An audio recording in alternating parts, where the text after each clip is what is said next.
اور اللہ نے جو ساخت ہماری بنائی ہے ہمیں حق نہیں، اجازت نہیں کہ ہم اس کو اپنی مرضی سے بگاڑیں. تو اس لیے چہرے پر پرماننٹ قسم کا چینج، اپنی مرضی سے اس میں تبدیلی، خواہ وہ ٹیٹوز کی شکل میں ہو، خواہ وہ پرماننٹلی بھویں بنانے کی شکل میں ہو، اس سے اجتناب کرنا چاہیے. تو علقمہ کہتے ہیں کہ عبداللہ بن مسعود رضی اللہ عنہ نے خوبصورتی کے لیے گودنے والیوں، چہرے کے بال اکھاڑنے والیوں اور سامنے کے دانتوں میں کشادگی پیدا کرنے والیوں کو جو اللہ کی تخلیق میں تبدیلی کرتی ہیں، ان سب پہ لعنت بھیجی. تو یعقوب نے کہا کہ یہ کیا بات ہوئی، آپ ایسا کیوں کہہ رہے ہیں؟ عبداللہ بن مسعود نے کہا آخر میں کیوں نہ ان پہ لعنت بھیجوں جن پر رسول اللہ صلی اللہ علیہ وسلم نے لعنت بھیجی ہے اور کتاب اللہ میں اس پر لعنت موجود ہے.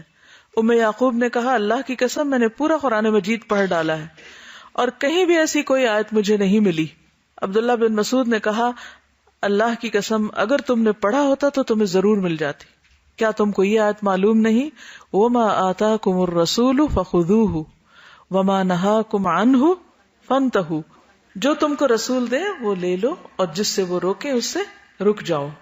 تو یہاں پر لفظ نمس آیا ہے، نامسات، نون الف میم صاد، نامس.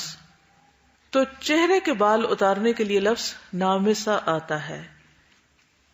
نمس کا معنی اہل لغت نے بالوں کو اکھاڑنا کیا ہے، اور نماس کا مطلب ہے موچنے وغیرہ کے ساتھ چہرے کے بال اکھاڑنا.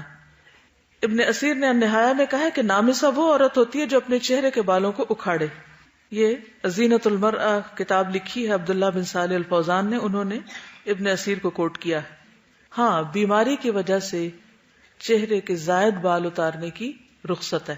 سنن نسائی کی روایت ہے، حارث سے روایت ہے کہ رسول اللہ صلی اللہ علیہ وسلم نے لعنت فرمائی سود کھانے والے پر، کھلانے والے پر، سود کے گواہ پر، سود لکھنے والے پر، گودنے والی پر اور گدوانے والی پر، یعنی ٹیٹوز بنانے والی پر.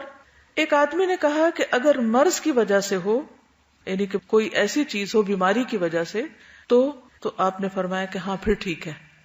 یعنی اگر ہارمونل چینجز کی وجہ سے خواتین کے بال مردوں کی طرح چن پر یا اپر لپس یا لوور لپس پر ہوں تو اس صورت میں ان کو اتارنے کی اجازت ہے، لیکن پورا چہرہ جو ہے اس کو چھیل ڈالنا یا پھر یہ کہ بھووں کی شیپ بنانا یہ درست نہیں ہے.